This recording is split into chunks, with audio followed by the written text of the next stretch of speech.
Greetings. My name is Maurice Simhoff. I am the president of the Jackson County, Michigan Historical Society, joined by... Hello, my name is Hope Stropes. I'm the associate curator here at the Ella Sharp Museum. And we are back at the Ella Sharp Museum looking at some pretty neat objects in the collection. One of my favorite topics, the American Civil War, and we want to highlight some of the items that you might not normally see because they're in the collection. Right. Yeah, so all of these objects are from our Civil War collection and they all came out of storage. So we're going to start off with a couple of the swords that we have in our collection. So we'll just start in the back here. So this here is an officer sword. Okay. So you can probably see the big difference between this one that has all the embellishments versus the cavalry swords. So this one belonged to Colonel Michael Shoemaker. Yes. That might be a name that you guys are that you recognize here in Jackson. Colonel of the 13th. Of the 13th Infantry, yes, yep. So this was presented to him in 1862 when he was commissioned, and it has an inscription that you probably wouldn't be able to see on camera, but it's basically saying that it was presented to Michael Shoemaker and on the date and in appreciation for his service. And usually those are in some pretty grand ceremonies. Yes. I can think of other stories where they form the men in these square formations and they come out and they present them, and the ladies of the community also coming out and presenting these swords and maybe even the flags at the time too. And we can tell that this sword is quite significant. I mean, looking at it's one of the more fancier swords I've seen. Well, and looking just a little bit on the inside, I don't know if you can see it on camera, but it's quite intricate on the blade as well. Wow. So it has, those designs on there as well. Yes. And you may recognize Shoemaker's name. He was a businessman in Jackson before he was commissioned into the war. And then after the war, he actually served as a state senator for several terms. So quite involved. Yes, he was quite involved in the Jackson community. So moving on, I have two swords here that look pretty much the same. Okay. There's basically one big difference. So these are cavalry swords. And the reason I pulled these is because together they have a pretty interesting story. Yeah. So this one here you can see is quite a bit thicker and it's quite heavy. Yes. So this was nicknamed the wrist breaker. I think it was the old wrist breaker. And you can tell if you hold it, it's quite heavy. Sure. It's pretty thick. So these were used in the first year or so of the American Civil War. And they were just readily accessible because they were left over from the Mexican-American War in the 40s. Right, which was quite common at the beginning of the war. We were preparing for war exactly at the time, so you grabbed what you had, and then soon as you kind of say that, they started rolling out this new equipment as the war progressed. Yes, exactly. So this would have been more common in 1861, right when the war started, the outbreak. There was a bunch of these left over from the previous war, and so they were using these. However, once they got later into the war, they were realizing that this is just too heavy. Sure. So this is the model 1840, and then the model 1860. Okay. This one's from about 1863. Sure. So this one is a lot lighter and it's thinner, so it's easier to handle. So that's kind of the main difference between those, and then these would have been used. And these were actually used up until, some were still used in the Spanish-American War, but these were used, I believe it was through the Indian Wars. Yeah. Well, and they're good swords too. I mean, very reliable. We can even see there is some sort of damage here. Don't know. Could be from a battle, could be from in camp, or could be from storage after the war. Don't know, but we can see it. But it's still in good condition overall. Yeah. And I can open it a little bit. And this one actually has an inscription on the inside that says U.S. CEW 1964. But this other one does not. I checked to see if it had anything on there. But big difference between the cavalry and the officer swords. All right. So next we're going to jump into this next artifact. So this is actually a map case. It looks a lot different nowadays, or even in the later wars, you would expect it to be kind of like a tube. So this actually belonged to W.H. Withington. A very well-known person. Very well-known person in this community, yes. So this is a really cool object. We have a couple things in his collection. So it has a little pocket in the front, the main pocket up here, and then another little pocket on the inside. It's a little bit hard, especially considering its age, to tell exactly how it was used. There's no strap, but it has some buttonholes. So, it's likely that it was folded and kind of tucked in another bag or something like that. Or it's possible that it had a strap and just no longer does. But either way, this is a very, very unique type of piece because we just don't see carrying cases like this anymore. Right. Definitely not something I see very often. It looks like a large haversack. If you're familiar with Civil War items, it looks like a big haversack. But it does, a map case, and thinking Withington was a colonel at one point in time and then moved up to becoming a general. So I'm assuming at one of these 2 points, he would have used something like this. So this was when he was colonel. This was likely used when he was colonel. Yes. So very, very cool piece in our collection, in pretty good condition considering its age and the fact that it was used during war.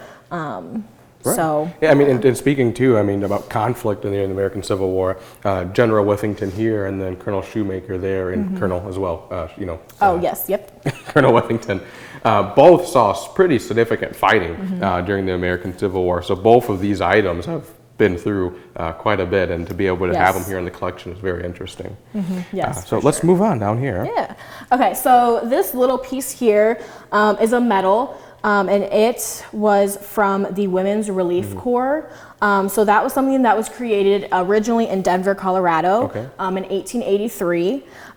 So this, and we're going to get into the GAR in a second, but this was an auxiliary of the GAR. It was essentially like the women's group to kind of assist the GAR because women were not allowed to be in the GAR.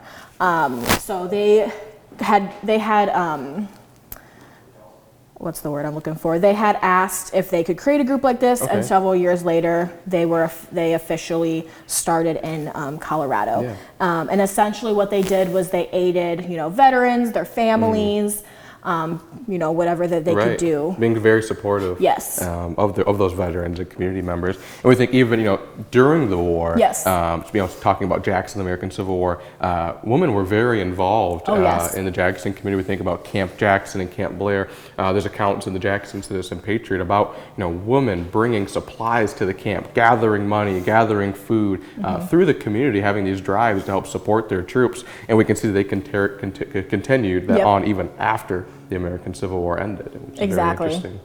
Yeah, that's kind of what makes this so interesting, is just to see the different groups that participated in the war and helped out.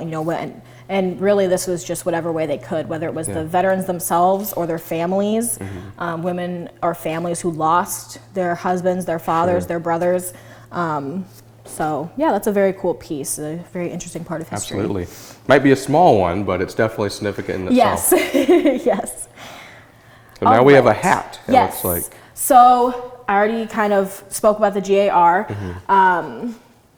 So this is a hat that was worn by Voltaire Thurston. And you can tell the front part here is kind of pulling away. So it was worn, well worn. And that is the Grand Army of the Republic is what that stands for.